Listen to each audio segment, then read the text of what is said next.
Hello students, आज हम 6th class maths का चैप्टर नंबर 4 स्टार्ट करने वाले हैं। इस वाले चैप्टर में बेसिक ज्योमेट्रिकल आइडियाज़ हैं, यानी बेसिक ज्योमेट्रिकल थिंग्स के बारे में बताया गया है, जैसे कि पॉइंट और लाइन और पॉलीगन्स ईटीसी। ठीक है, तो सबसे पहले अपन पॉइंट के बारे में जानते हैं। तो पॉइंट के बारे में आपको ये बताना है कि किसी भी जगह की एक पर्टिकुलर लोकेशन को पॉइंट से दिखाया जाता है। इसकी ना तो कोई लेंथ होती है, ना कोई विड्थ होती है और ना ही कोई डेप्थ होती है। तो लेंथ, विड्थ, डेप्थ कुछ भी नहीं हो, ऐसी चीज़ को पॉइंट कहा जाता है। ठीक है, तो a point is a point in geometry is a location. It has no size, no width, no length and no depth. तो जिसकी कोई साइज, डेप्थ वगैरह कुछ नहीं होती, उसे हम पॉइंट कहते हैं।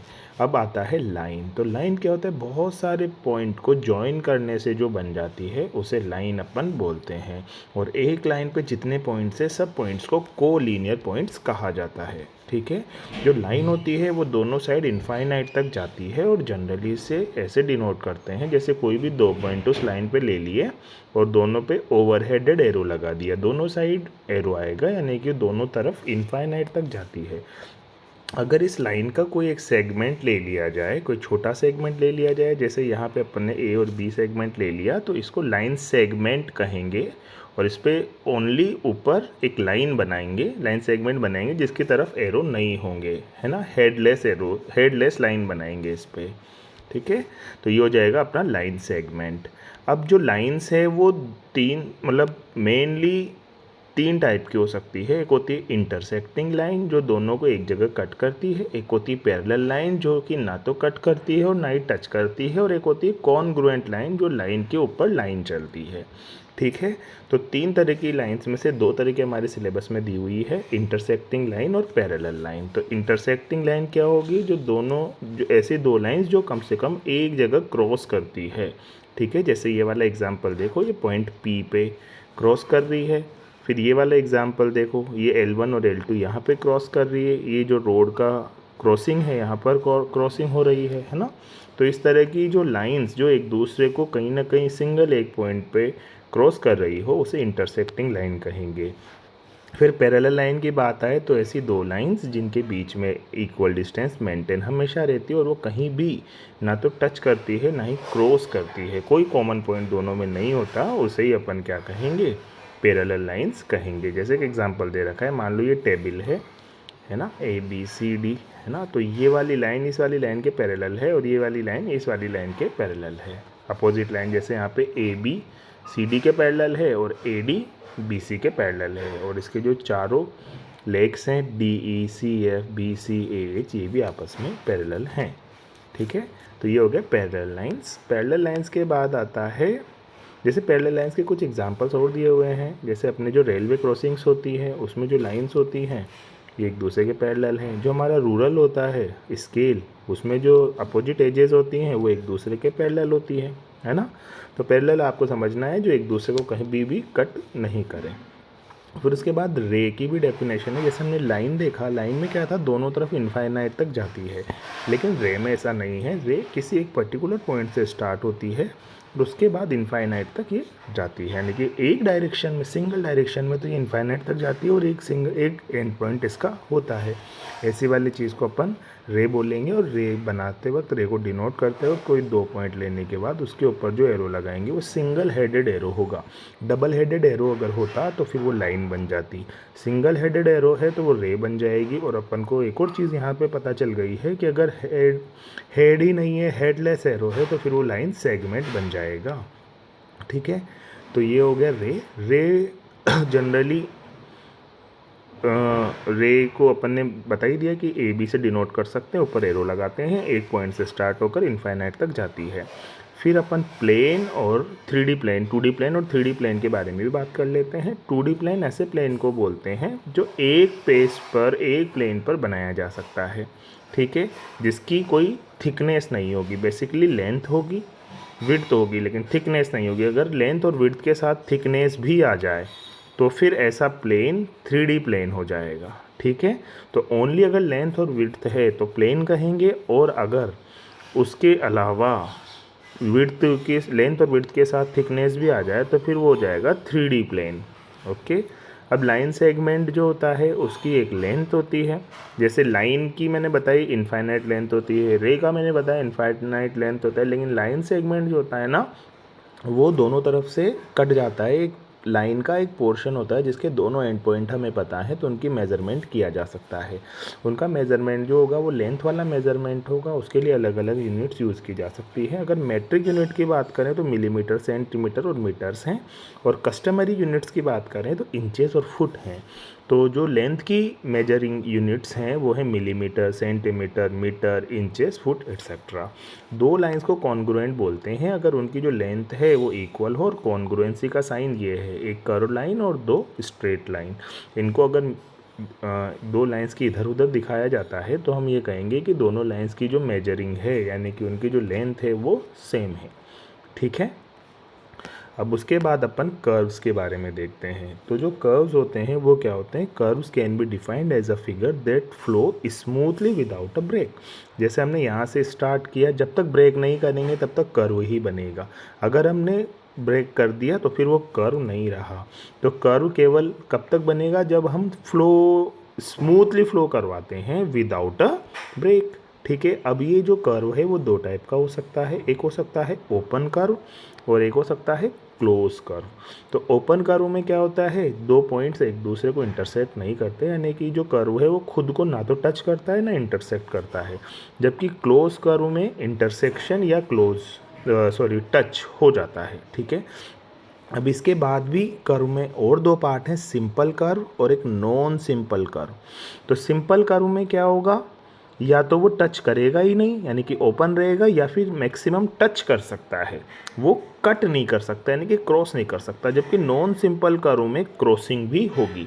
तो सिंपल कर्व और नॉन सिंपल कर्व और ओपन कर्व और क्लोज कर्व, ये चार तरह की चीज़ें हो गई। तो इनको डिवाइड करते हैं। जैसे देखो ये ओपन कर्व है और सिंपल कर्व भी है क्योंकि इंटरसेक्ट भी नहीं कर रहा, टच भी नहीं कर रहा।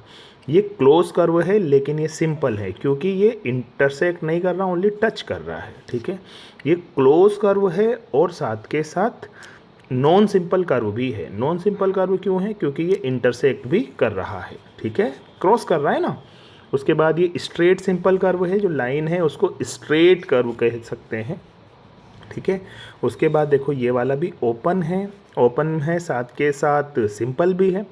ये क्लोज है और सिंपल है क्योंकि टच कर रहा है ये एंड पॉइंट्स पे, क्रॉस नहीं कर रहा। जबकि ये जो है वो क्लोज है और नॉन सिंपल कर्व है क्योंकि देखो ये क्रॉस कर गया यहाँ पे। ठीक है। तो जैसे इस जगह भी क्रॉस कर गया ये और यहाँ भी क्रॉस कर गया, तो जब क्रॉस कर जाता है तब उसको नॉन सिंपल कर्व की कैटेगरी में डालेंगे। ओपन कर्व और क्लोज कर्व तो आपको इजीली समझ में आ गया होगा, है ना। तो ओपन कौन कौन से? ये है और ये है। क्लोज कौन कौन से हैं? ये और ये। अब सिंपल कौन से हैं? सिंपल के लिए अगर बात करें तो सिंपल ये है, ये भी सिंपल है, ये भी सिंपल ही कह लो, ये भी सिंपल कह लो। और डिफ़िकल्ट या कॉम्प्लेक्स या नॉन सिंपल, ये हो जाएगा नॉन सिंपल और ये भी हो जाएगा नॉन सिंपल। ठीक है। तो ये हो गई इनकी कैटेगराइजेशन। कर्व्स के जो अलग अलग पार्ट्स होते हैं वो सब मैंने आपको यहाँ पर एक्सप्लेन कर दिए हैं। ठीक है। फिर आगे देखते हैं। कर्व जो होते हैं क्लोज कर्व, वो तीन तरह के एरिया को डिनोट करते हैं। जैसे मान लो अपन ने एक क्लोज कर्व बना दिया, तो क्लोज कर्व तीन तरह की कौन से एरिया को बताएंगे? एक तो ऐसा एरिया जो इनके बाहर है, आउटसाइड द कर्व, एक ऐसा एरिया जो इनके अंदर है, ऐसा, और एक ऐसा एरिया जो इनकी बाउंड्री पर है। ठीक है। तो जो क्लोज कर्व है वो पूरे प्लेन को तीन पार्ट्स में डिवाइड करते हैं, exterior, interior and on the boundary. ठीक है। तो interior of the curve, boundary of the curve और exterior of the curve, inside, outside and on the curve, ये तीन पोर्शन है। जैसे कि अगर हम एक सर्कल को लें तो ये जो पी पॉइंट है, इसमें जो पी पॉइंट है वो इनसाइड द सर्कल है। अगर इसमें देखें तो ये ऑन द सर्कल है, बिल्कुल बाउंड्री पे है ना। और एक ये जो पी पॉइंट है वो सर्कल से बाहर है, तो ये एक्सटीरियर हो गया। तो इस तरीके से जो एक क्लोज कर्व है उसके रेस्पेक्ट में किसी एक पॉइंट की पोजीशन अलग अलग हो सकती है, इंटीरियर हो सकती है, एक्सटीरियर हो सकती है, या ऑन द सर्किल या ऑन द कर्व भी हो सकती है। अब उसके बाद अपन समझते हैं कि एंगल क्या है। तो एंगल क्या है और किस चीज़ में इसको मेज़र करते हैं? तो एंगल बेसिकली टू रेस के बीच में जितना टर्न करना पड़ता है हमें, जैसे एक रे है ए बी और एक रे है ए सी, जिनका एक एंड पॉइंट यानी कि इनिशियल पॉइंट स्टार्ट सेम है। अब ये ए बी लाइन को अगर हम ए सी के ऊपर लाना चाहते हैं तो जितना इसे रोटेट करना पड़ेगा उसी को अपन एंगल कहेंगे। अब ये जो एंगल है वो 0 डिग्री से 180 डिग्री नॉर्मली होते हैं, क्योंकि 180 से अपोजिट ज़्यादा है तो फिर उससे अपन रिवर्स करके भी कैलकुलेट कर सकते हैं। कुछ लोग 0 से 360 में भी मेज़रमेंट करते हैं, दोनों ही तरह का है। अब अपने सिलेबस में जो एंगल्स की बात कही जा रही है उनमें मेनली है एक स्ट्रेट एंगल जो होता है 180 डिग्री का, ठीक है। जैसे एक रे ये वाली है और एक रे ये वाली है, तो इन दोनों के बीच में एंगल यानी कि इस वाली रे को उठा के 180 डिग्री तक घुमाना पड़ेगा, तब ये दोनों एक दूसरे को कोइंसाइड करेगी। फिर दूसरा है 90 डिग्री। 90 डिग्री को राइट एंगल भी बोलते हैं, ठीक है, ऐसा। फिर एक होता है एक्यूट एंगल और एक होता है ऑब्ट्यूज एंगल। तो जो एक्यूट एंगल है वो ऐसे एंगल को बोलेंगे जो 90 डिग्री से कम है, और ऑब्ट्यूज एंगल ऐसे एंगल को बोलेंगे जो 90 डिग्री से ज़्यादा है और 180 डिग्री से कम है, ठीक है। तो 4 तरह के एंगल हो गए, इनकी डेफिनेशंस क्लियर होनी चाहिए। Acute angle less than 90 degree, right angle 90 degree, obtuse angle 90 to 180 degree and straight angle is 180 degree. इसके साथ साथ 2 डेफिनेशंस यहाँ पर हमें और दी हुई है, वो है कॉम्प्लीमेंट्री एंगल्स और सप्लीमेंट्री एंगल्स। तो कॉम्प्लीमेंट्री एंगल्स ऐसे 2 एंगल्स को कहेंगे जिनका सम 90 डिग्री हो। जैसे यहाँ C और D को अगर ऐड कर दिया जाए तो 90 आ रहा है। जैसे अगर आपसे कहा जाए कि 40 डिग्री और 50 डिग्री ये कैसे एंगल है, तो हम कहेंगे कि कॉम्प्लीमेंट्री है क्योंकि इन दोनों का सम 90 आ रहा है। तो ये तो हो गई कॉम्प्लीमेंट्री की डेफिनेशन। अगर सप्लीमेंट्री की डेफिनेशन देखनी हो तो हमको बस इतना करना है कि दोनों एंगल्स का सम 180 डिग्री होना चाहिए। जैसे 120 डिग्री और 60 डिग्री दोनों को अगर सम करेंगे तो 180 है, इसलिए 120 और 60 एक दूसरे के सप्लीमेंट्री एंगल्स होने चाहिए, ठीक है। इसी तरह से अगर एक 130 डिग्री एंगल दे दिया जाए और पूछा जाए कि इसका सप्लीमेंट्री एंगल क्या होगा, तो फिर उसका सप्लीमेंट्री एंगल 50 होगा, क्योंकि हमें 180 में से 130 को माइनस करना है, ठीक है। तभी तो दोनों का सम 180 आएगा ना। तो 180 सम लाने के लिए जो एंगल्स रखना पड़ता है उसी को उसका सप्लीमेंट्री एंगल कहेंगे, और 90 डिग्री सम लाने के लिए जो एंगल यूज़ करना पड़ता है उसे कॉम्प्लीमेंट्री एंगल्स कहेंगे।